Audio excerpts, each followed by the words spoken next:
Hello student, कैसे हो? उम्मीद करते हैं आप लोग बहुत अच्छे होंगे। आपकी तैयारी बढ़िया से चल रही होगी। देखिए, इसमें फिजिक्स और केमिस्ट्री, हमारे चैनल पर फिजिक्स और केमिस्ट्री दोनों की क्लासें आपको क्लास 12 की देखने को रेगुलर मिलेगी। तो आज हम फिजिक्स के क्लास में जो है हम देखने वाले हैं ऐसे क्वेश्चन जो हर बार परीक्षाओं में जो है अक्सर पूछे जाते हैं। हमारा पहला लेसन जो है वैद्युत आवेश तथा क्षेत्र। इसमें जो है वैद्युत द्विध्रुव के कारण किसी बिंदु पर वैद्युत क्षेत्र की तीव्रता निरक्षीय स्थिति में, देखो अक्षीय और निरक्षीय दोनों पूछे जाते हैं, तो ये निरक्षीय स्थिति में है। हमने जो लिखा है इसको हम डायग्राम के माध्यम से देखेंगे तो ये आराम से आप लिख ले जाओगे, इस पर कोई दिक्कत नहीं है। हमने लिखा है कि माना एक वैद्युत द्विध्रुव जिसके दो आवेश प्लस क्यू तथा माइनस क्यू है। तो आप जानते हैं हमारा जो वैद्युत द्विध्रुव है भाई, एक इधर हो गया और दूसरा इधर हो गया। ये हमारा दो वैद्युत द्विध्रुव है जिसका एक माइनस क्यू है आवेश और अगले का प्लस क्यू आवेश है। सीधी सी बात है, वही हमने बार बार लिखा है। और इनके बीच की दूरी 2l है। जाहिर सी बात है, एक l इधर हो जाएगा, एक l इधर हो जाएगा, यानी इनके बीच की दूरी जो है 2l है। ठीक, लिखा है हमने कि द्विध्रुव के मध्य बिंदु से r मीटर की दूरी पर एक बिंदु P है। तो ये मध्य बिंदु ये है और यहां से r मीटर की दूरी पर, कितने मीटर की दूरी पर? r मीटर की दूरी पर एक बिंदु जो है P है। क्या है? P है, जो द्विध्रुव के अक्ष के लंबवत है। भाई समांतर होता तो यहां कहीं होता, लंबवत कह रहा है, इसका मतलब ऊपर है, जिस पर वैद्युत द्विध्रुव के कारण वैद्युत क्षेत्र की तीव्रता हमें ज्ञात करनी है। यानी इस मध्य बिंदु जो P हमारा है r मीटर की दूरी पर, इसी पर हमें जो है वैद्युत क्षेत्र की तीव्रता जो है निकालनी है। इतना समझ में आया कि नहीं? चलो, इतना हो जाएगा। अब माना प्लस क्यू आवेश के कारण उत्पन्न वैद्युत क्षेत्र की तीव्रता E1 है। इस पर ऐसा भी हो सकता है भाई, ये प्लस क्यू ये आपका है। तो प्लस क्यू आवेश के कारण उत्पन्न वैद्युत क्षेत्र की तीव्रता E1 है और माइनस क्यू आवेश के कारण, देखिए माइनस क्यू इधर है तो ये कहीं इधर जाके बनेगा। तो इसका अपोजिट अगर हम लेते हैं भाई, जैसे इसका अपोजिट यहां आएगा, इसका अपोजिट इधर आएगा, तो इसका अपोजिट यहां आएगा, तो ये इसका E2 है। भाई माइनस क्यू आवेश के कारण उत्पन्न वैद्युत क्षेत्र की तीव्रता E2 है। तो दोनों का मध्य बिंदु कहीं यहीं पे जाके मिलेगा। भाई दोनों का मध्य बिंदु कहीं यहीं पे मिलेगा, जिस पर हमें वैद्युत क्षेत्र की तीव्रता ज्ञात करनी है। बात समझ में आया कि नहीं? तो ये P बिंदु पर हमें वैद्युत क्षेत्र की तीव्रता निकालना है, वो भी निरक्षीय स्थिति में। इतना समझ में आया? यही हमने लिखा है कि माना प्लस क्यू के कारण उत्पन्न वैद्युत क्षेत्र की तीव्रता E1 तथा माइनस क्यू के कारण उत्पन्न वैद्युत क्षेत्र की तीव्रता E2 है। क्योंकि वैद्युत क्षेत्र एक सदिश राशि है, अतः परिणामी वैद्युत क्षेत्र इनके सदिश योग के बराबर होगा। देखो, इसको अगर आप ठीक से तो यहां ऐसे समझ सकते हैं, ये हम P बिंदु है, ये हमारा P बिंदु है और ये हमारा E है। देखिए, और ये एक पॉइंट हमारा ये E1 का है, ये हमारा E2 का है और ये जो है मध्य बिंदु से इस तरीके से मिलेगा। तो यहाँ पे ये E1 साइन थीटा होगा, E1 साइन थीटा, और इधर वाला ये E2 साइन थीटा होगा, ये थीटा कोण है, और ये E1 कॉस थीटा होगा और ये हमारा E2 कॉस थीटा होगा। इतना समझ में आया? यानी ये वाला पॉइंट हमारा E2 कॉस थीटा होगा, E1 कॉस थीटा होगा। अगर इस बिंदु पर E हम निकालेंगे तो E बराबर E1 कॉस थीटा और प्लस E2 कॉस थीटा जो है ये हमारा यहाँ पे आ जाएगा, ये बीच वाला। तो अब ये E1 E2 जो है एक दूसरे से विपरीत है, तो अब चूंकि भाई जितना इधर है उतना उधर है तो ये कट जाएगा।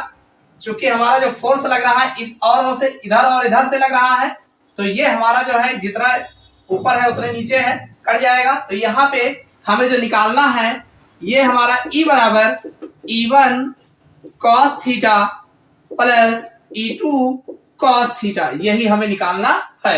यानी वैद्युत क्षेत्र की तीव्रता जो होगा इन दोनों के योग के बराबर होगा। इतना समझ में आया कि नहीं? अब आप जान रहे हैं कि इसमें E1 और E2 यहाँ मध्य बिंदु पर दोनों बराबर है, यानी ये आपका आ जाएगा E1 बराबर E2। भाई दोनों बीच की बात कर रहे हो तो ये दोनों बराबर हो जाएगा, तो ये आपका आ जाएगा E बराबर वैद्युत क्षेत्र की तीव्रता E बराबर 2E1 cos theta, 2E1 cos theta, ये यहाँ पे आ जाएगा। इतना समझ में आया? तो यानी E बराबर हमारा 2E1 cos थीटा। अब हमें सबसे पहले E1 cos थीटा निकाल। तो E हमारा जो है ये विद्युत क्षेत्र की तीव्रता है, पहले E निकाल लेते हैं। भाई हमें टोटल विद्युत क्षेत्र की तीव्रता निकालना है तो 2E1 cos थीटा होगा। तो हमें E1 निकालना है तो E1 बराबर आप जानते हैं 1/4 पाई एप्सिलॉन 0 जो होता है Q/r² होता है। अब यहाँ पर जो R की बात होगी, चूंकि हम E1 की बात कर रहे हैं, अब ये जो हमारा R है, देखिए R यहाँ इस R से नहीं लेना देना है, हमें ये दूरी चाहिए। भाई E1 निकाल रहे हो ना, तो इस E1 के लिए हमें ये दूरी चाहिए। तो ये दूरी जो निकालेंगे कैसे, आप जानते हैं भाई ये R है, ये L है, तो ये नहीं निकाल पाओगे।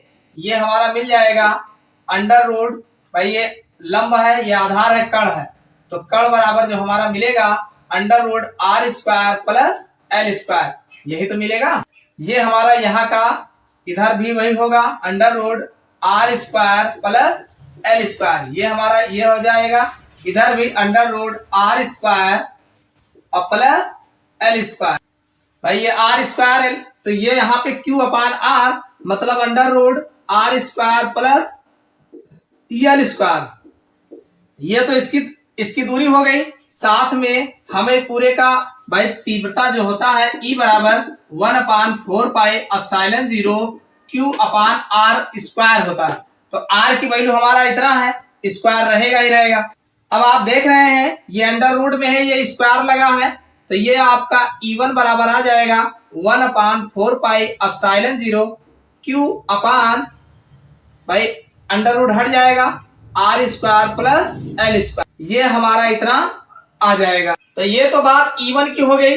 अब cos थीटा की अगर हम बात करें, cos थीटा बराबर, भाई cos थीटा बराबर आप जानते हैं आधार बटा कर्ण, cos थीटा बराबर आधार बटा कर्ण होता है, आधार बटा कर्ण। अब आधार क्या है, यल है, तो यल हो जाएगा, और कर्ण क्या है हमारा, ये है under root R² plus L², यही तो दिया है कर्ण। इसको आप लिख सकते हैं L/R² प्लस L² का होल 1/2 लिख सकते हैं। भाई अंडर रूट हटाओगे तो 1/2 लगाओगे, इतना समझ में आया कि नहीं, अंडर रूट हटाओगे तो 1/2 लगाया जाए। तो अब ये cos थीटा का मान और E1 का मान इसी पर रख देते हैं, तो हमें E बराबर जो मिलेगा, E बराबर 2 लगा है, 2 हो जाएगा, और E1 की वैल्यू है 1/4 पाई एप्सिलॉन 0 Q/, भाई E1 की वैल्यू क्या है R² और प्लस L², यही तो दिया है। E1 की वैल्यू R² प्लस L², और cos थीटा की वैल्यू जो इसी में दे रखा है वो L/R² प्लस L² का 1/2 दे रखा है, यही तो होगा। अब इसको सही से लिखेंगे तो 1/4 पाई एप्सिलॉन 0 ये है ही है, भाई Q है, 2 ये है ही है, L इधर है ही है, ये भी इसी में आ जाएगा, ऊपर का ऊपर इकट्ठा कर दो, नीचे का नीचे, ये R² है और प्लस L² है, और ध्यान सुनिए ये 1/2 और ये पूरा, तो ये मिल करके हो जाएगा 3/2। भाई 1/2 आधा आई है, एक पूरा है, तो ये आपका 3/2 हो जाएगा। आप जानते हैं इसमें जो R है वो कहीं ज्यादा है यल से, तो यल की वैल्यू छोड़ देंगे, तो हमारा 1/4 पाई एप्सिलॉन 0 Q गुणे 2L/, तो ये हमारा R की पावर R² जो लिखा है ये हो जाएगा 3/2। इतना समझ में आया। और एक चीज जानते हो P बराबर Q गुणे 2L होता है, यानी P बराबर क्या होता है Q गुणे 2L, तो यहाँ Q गुणे 2L जो लिखा है इसको आप कर सकते हो 1/4 पाई एप्सिलॉन 0 P लिख सकते हो, और नीचे ये R² दे रखा है, देखो ये स्क्वायर, ये आप R है ही है, इसको आप ऐसे लिख सकते हो, बाहर करोगे तो ये आपका हो जाएगा 2 गुणे 3/2, ये 2 से 2 कैंसिल हो जाएगा, तो ये आपका 1/4 पाई एप्सिलॉन 0 P/R की पावर 3 जो है आ जाएगा। ये विद्युत क्षेत्र की तीव्रता का मान निकल के आ जाएगा। बात समझ में आई कि नहीं आई? नहीं समझ में आया, चलो फिर से देख लेते हैं। पहले मेन मामला है आपका शुरुआत में, ये कहां से आया, ये चीज समझ जाओगे तो आप बना ले जाओगे। अब चाहे इसको आप दिमाग में रख लो और चाहो तो इसको ऐसे देख लो। देखिए यहाँ पर जो मामला है भाई इधर प्लस क्यू के कारण E1 विद्युत क्षेत्र की तीव्रता उत्पन्न होगी, माइनस क्यू के कारण E2 उत्पन्न होगा, तो E2 कहीं इधर उत्पन्न होगा, तो इसका अपोजिट हमने इधर ले लिया, जैसे E1 का अपोजिट यहाँ E1 होगा भाई, वैसे E2 का अपोजिट इधर E2 होगा, और दोनों के मध्य बिंदु पे हमें E जो है ज्ञात करना है। तो होता क्या है कि अब ये जो हमारा इधर का मामला होता है, ये E1 cos थीटा होता है और ये E2 cos थीटा होता है। इसको जाने रहेगा E1 cos theta, E2 cos theta. देखो ज्यादा दिमाग ना लगाने से अच्छा इतना आप समझे रहोगे। और E1 sin थीटा ऊपर होगा, उसके अपोजिट E2 sin थीटा ये बनेगा। तो चूंकि ये इसके जस्ट अपोजिट है, तो ये साइन वाला मामला खत्म कर देंगे, तो हमारा जो विद्युत क्षेत्र की तीव्रता निकलेगा E बराबर E1 cos theta plus E2 cos theta, ये बीच में आएगा। तो यहीं से हमने लिया है E बराबर E1 cos theta plus E2 cos theta. अब E1 बराबर चूंकि E2 दोनों बराबर कर देंगे, जब बराबर करेंगे तभी तो हमारा यहाँ E जो है मिल जाएगा। तो हमारा E बराबर 2E1 cos थीटा, भाई इतने दूरी इधर भी है, इतने दूरी इधर है, तो दोनों बराबर हो जाएगा ना। तो ये हमारा E बराबर 2E1 cos थीटा। अब E1 की बात अगर करें तो 1/4 pi epsilon 0 Q R square होता है।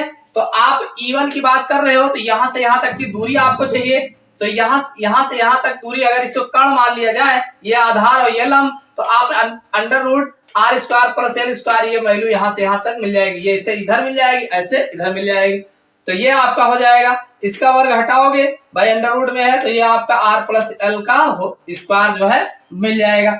cos थीटा बराबर होता है आधार बटा कर्ण, तो आधार आपका ये मिल जाएगा और कर्ण आपका दे ही रखा है, आधार देखिए L हो जाएगा और कर्ण जो आपका है R square plus L square, ये आपका ही है। इसको आप अंडर रूट हटाओगे तो 1/2 लगा सकते हो। और फिर अब इन दोनों का मान, ये जो आपका cos थीटा है और E1 इसी पर रख देंगे, तो हमारा E बराबर मिल जाएगा 1/4 पाई एप्सिलॉन 0 क्यू, ये हो जाएगा, और ये cos थीटा का मान इतना ही है। तो उसके बाद इसको सॉल्व करोगे भाई, 2 इनके साथ आ जाएगा, ये इधर आ जाएगा, ये इनके साथ जुड़ेगा, तो ये पूरा है, ये आधा है, तो मिलकर के 3/2 हो जाएगा। इसके बाद आप जानते हैं R की वैल्यू L की अपेक्षा बहुत ज्यादा है, तो हमने L छोड़ दिया नीचे, तो 1/4 पाई एप्सिलॉन 0 क्यू गुणे 2L R स्क्वायर 3/2। आप जानते हैं ये स्क्वायर ऊपर जब आएगा, यानी इनके साथ लोगे तो ये 2 से 2 कट जाएगा, बचेगा 3, तो ये आपका E बराबर 1/4 पाई एप्सिलॉन 0।